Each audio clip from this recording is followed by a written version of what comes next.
నమస్తే, welcome to I dream. నేను మీ మాధురి. మనలో చాలా మందికి వణుకుడు వ్యాధి ఉంటుంది, షివర్ అవుతూ ఉంటారు ఊరికే.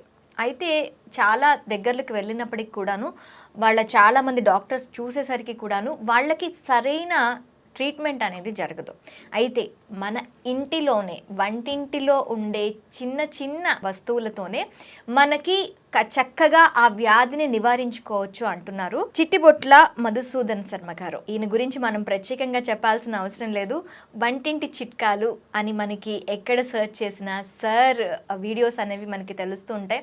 సో షివరింగ్కి ఒకవేళ మనకి వణుకుడు వ్యాధి ఉంటే దానిని ఎలా తగ్గించుకోవాలి అడిగి తెలుసుకుందాం. నమస్తే సార్. నమస్తే. చాలా మంది కూర్చోనో లేదో అంటే నడుస్తూనో ఇలా వణికిపోతూ ఉంటారు. అసలు దానికి కారణం ఏంటంటారు? వణకడానికి బేసిక్గా 2 కారణాలు చెప్పుకోవచ్చమ్మా. ఓకే. అంటే సరిగ్గా ఆహారం తీసుకోకపోయినా, సరిగ్గా రెస్ట్ లేకపోయినా, సరిగ్గా నిద్ర లేకపోయినా, ఏదైనా కొంచెం యాంగ్జైటీ ఉన్నా, ఇవన్నీ వెరీ వెరీ కామన్ ప్రాబ్లమ్స్. కొంచెం పోషకాహార లోపం వల్ల కానీ అవి కామన్ అమ్మా.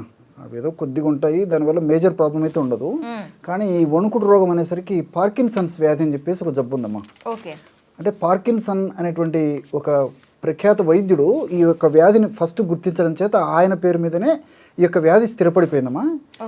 ఈ మధ్యకాలంలో ఈ పార్కిన్సన్స్ వ్యాధి విపరీతంగా వేల సంఖ్యలో, లక్షల సంఖ్యలో, కోట్ల సంఖ్యలో పెరిగిపోతుందమ్మా. ఇది కూడా పూర్వకాలం అయితే ఏదో 50 సంవత్సరాలు దాటినటువంటి వాళ్ళను వచ్చేటువంటి పరిస్థితి ఉంటే ఈ రోజుల్లో చిన్న వయసులోనే వచ్చేటువంటి పరిస్థితి ఏర్పడుతుంది.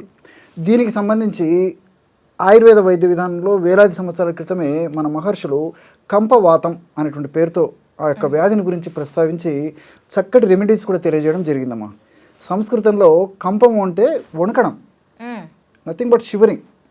సో కంపం వణకడం ప్రధానంగా ఉంటుంది కాబట్టి మన వాళ్ళు మహర్షులు కంపవాతం అనేటువంటి పేరుతో ప్రస్తావించి చికిత్స మనకు సూచించడం జరిగిందమ్మా. అంటే ఇది ముందు నుంచే ఉంది, ఈ మధ్య కాలంలో ఎక్కువైంది అంతేమ్మా. చాలా మందికి అవగాహన లేదు, కానీ ఈ ప్రపంచంలో అందరికంటే కూడా మన వాళ్ళు ముందే చెప్పినట్టు కూడా మనకు ఈ యొక్క ఆధారాన్ని బట్టి తెలుస్తుందమ్మా. కాబట్టి మనకు దేశంలో మొదటి నుంచి ఉందమ్మా. తర్వాత ఇంకోటి ఏంటంటే ఈ యొక్క వ్యాధి లక్షణం ఏంటంటే మొట్టమొదట ఏదో ఒక అవయవం మీద దాని ప్రభావం చూపిస్తుందమ్మా. ఎడమ చెయ్యి కానీ, కుడి చెయ్యి కానీ, కుడి కాలు కానీ, ఎడమ కాలు కానీ, తల కానీ, ఏదో ఒకటి. సర్వసాధారణంగా 100కి 90 భాగాలు కూడా పేషెంట్స్లో ఫస్ట్ చేతికి మొదలవుతుందమ్మా వణకడం. అంటే వాళ్ళు ఏంటంటే ఏదన్నా పట్టుకున్న షేక్ మొదలవుతుంటుంది ఈ విధంగా.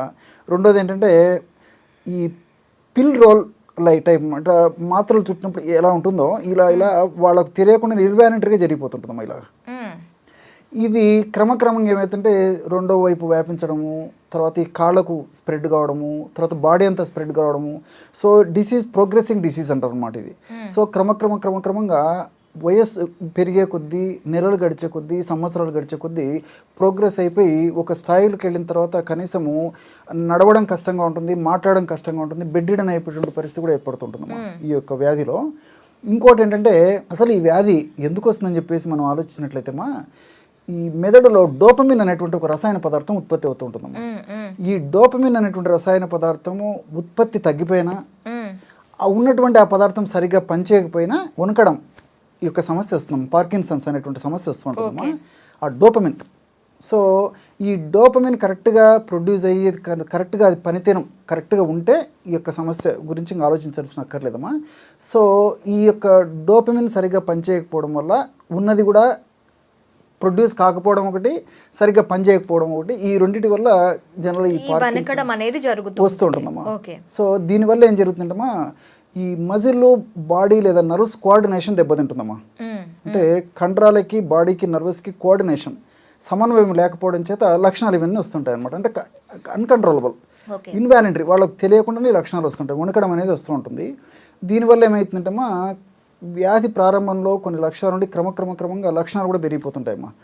ఒక స్థాయిలో వ్యాధి పెరిగే కొద్దీ కూర్చోవడం కష్టంగా ఉంటుంది, నుంచోవడం కష్టంగా ఉంటుంది, నడవడం కష్టంగా ఉంటుంది, మెట్లు ఎక్కడం దిగడం చెప్పనక్కర్లేదు.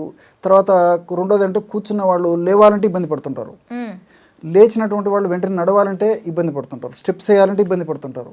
అదేవిధంగా ఆహార పదార్థాలు మింగాలన్నా, ద్రవరూప పదార్థాలు మింగాలన్నా, ఘన పదార్థాలు మింగాలన్నా, నవలాలన్నా ఇబ్బంది పడుతుంటారు, నిద్రకి ఇబ్బంది పడుతుంటారు, మానసికమైన ప్రశాంతత కూడా ఉండదు.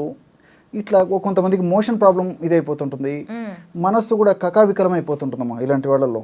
సో సమస్య పెరిగే కొద్దీ ఇలా ఉంటుంది. మరి సమస్య మరీ పెరిగిపోయేసరికి ఏమవుతుందంటే వాళ్ళ మాటలని ఇంట్లో వాళ్ళు కూడా గుర్తించలేనటువంటి పరిస్థితి. అంటే మాట స్పష్టత ఉండదమ్మా. ఓకే, కొత్తలో కొంత స్థాయి వరకు అయితే వాళ్ళు మాట్లాడేది ఇంట్లో వాళ్ళన్నా గ్రహించగలిగినటువంటి పరిస్థితి ఉంటుంది. కానీ ఒక స్థాయికి జబ్బు పెరిగిపోయిన తర్వాత ఇంట్లో వాళ్ళు కూడా ఆ మాటలను రిసీవ్ చేసుకొని వాళ్ళకు సంబంధించినటువంటి సమాధానం చెప్పలేనటువంటి పరిస్థితి ఉంటుందమ్మా. ఏది ఏమైనప్పటికీ గత 50-60 సంవత్సరాలతో పోల్చుకుంటే ఈ రోజుకి ఆధునిక వైద్య విధానంలో అంటే ఇంగ్లీష్ మెడిసిన్స్లో చాలా మార్పులు రావడం చేత కొంత వైద్యం కూడా జరుగుతుందమ్మా. కానీ పూర్వకాలంతో పోల్చుకుంటే ఈ రోజుకు కొన్ని మందులు వచ్చాయి, కానీ అవే సంపూర్ణంగా ఆ యొక్క వ్యాధి నిర్మూలించలేకపోతున్నాయమ్మా. సో వాటి వల్ల ఉన్నటువంటి పరిస్థితి ఏంటంటే ఆ మందులు వాడుకోవడం వల్ల కొత్తలో కొంచెం రిజల్ట్ బాగుంటుంది, తర్వాత కొన్నాళ్ళకి ఆ వ్యాధి ప్రోగ్రెస్ అని చెప్పాను కదమ్మా, పెరిగే కొద్ది ఏంటంటే సేమ్ డోస్లో మందు పనిచేయదు, మళ్ళీ డోస్ ని పెంచుకుంటూ పోవాల్సి ఉంటుంది. మనకి జనరల్ మెడిసిన్ తీసుకుంటే పెంచుకుంటూ పోవాల్సి వస్తుంది. రెండోది ఏంటంటే దానివల్ల సైడ్ ఎఫెక్ట్స్ మొదలవుతాయి. ఓకే, ఆ సైడ్ ఎఫెక్ట్స్ భరించలేక ఇబ్బంది పడుతుంటారు. ఇంకొక పాయింట్ ఏంటంటే సేమ్ మెడిసిన్ ఒక స్థాయి వరకు డోస్ పెంచేసేసి తప్పని పరిస్థితుల్లో డాక్టర్స్ మరొక డ్రగ్ను యాడ్ చేసేస్తారమ్మా. సో దీనివల్ల ఏంటంటే కొంతలో ఉపశమనం ఉండి వ్యాధి యొక్క ఉధృతిని కొంతవరకు తగ్గించగలుగుతున్నారు తప్ప పూర్తి స్థాయిలో మాత్రం చెప్పుకోదగిన ఫలితం కలగలేదమ్మా. ఈ నేపథ్యంలో ప్రపంచవ్యాప్తంగా కూడా ఈ మందు ముక్కలపైన ప్రకృతిలో దొరికేటువంటి ఔషధాలపైన ఆసక్తి మొదలైందమ్మా సైంటిస్టులు. అలాంటివి ఎన్నెన్నో ఉన్నాయి, మంచి రీసెర్చ్ కూడా జరిగాయమ్మా. దీనికి దూలగొండ విత్తనాలు అని చెప్పేసి మనకు మార్కెట్లో దొరుకుతాయమ్మా. కౌహేజ్ సీడ్స్ అంటారు. ఆ విత్తనాలను పరిశోధన చేసేసి విత్తనాలపైన అవి పార్కిన్సన్స్కి బాగా పనిచేస్తాయని చెప్పేసి కూడా సైంటిస్టులు నిరూపించడం జరిగిందమ్మా. ఇలాంటి ఎన్నెన్నో ఉన్నాయి. సో మీరు అడిగారు కాబట్టి వాళ్ళకే వాళ్ళు తయారు చేసుకోదగ్గ వాడుకోదగ్గ ఒక రెమెడీ చెప్తానమ్మా. దీనికి 3 పదార్థాలు ఇవ్వాలమ్మా. అన్నీ మీకు తెలిసినవే, తయారు చేసుకోవడం సులువు, అందుబాటులో ఉంటాయి, వాడుకోవడం సులువు, సింపుల్ రెమెడీస్తోనే ఆ యొక్క సమస్యకి మంచి చెక్ పెట్టవచ్చమ్మా. ఆ లక్షణాలు తగ్గించవచ్చు. తర్వాత ఇంగ్లీష్ మందుల యొక్క సైడ్ ఎఫెక్ట్స్ని తగ్గించవచ్చు. ఇంగ్లీష్ మందులకు కొత్త మందులు యాడ్ చేయాల్సినటువంటి అవసరం రాదు. రెండోది ఏమంటే క్వాలిటీ ఆఫ్ లైఫ్ని పెంచుకోవచ్చమ్మా. ఈ ఆయుర్వేదిక్ నేను చెప్పినటువంటి ఈ మెడిసిన్స్ వాడుకోవడం వల్ల అవి వాడుతూ కూడా ఇవి వాడుకోవచ్చమ్మా, తప్పేం లేదు. సో బాదం పప్పు అమ్మా, బాదం పప్పు ఫర్ ఎగ్జాంపుల్ ఒక 25 గ్రామ్స్ తీసుకోవాలమ్మా. బాదం పప్పుని ఒక గంట లేదా 2 గంటలు వేడి నీళ్ళు నానబెట్టేసేసి పైన తొక్క తీసేసి లోపల పప్పును మెత్తగా ఎండబెట్టేసేసి 1 లేదా 2 రోజుల పాటు మెత్తగా పౌడర్ చేసేయాలమ్మా. అలాగే మిరియాల పొడి కొద్దిగా వేయించేసేసి మిరియాల పౌడర్ ఒక 25 గ్రామ్స్, అంటే బాదం పప్పు మిరియాల పౌడర్ 25 గ్రామ్స్ కలిపేసి పౌడర్ చేసి పెట్టుకోవాలమ్మా.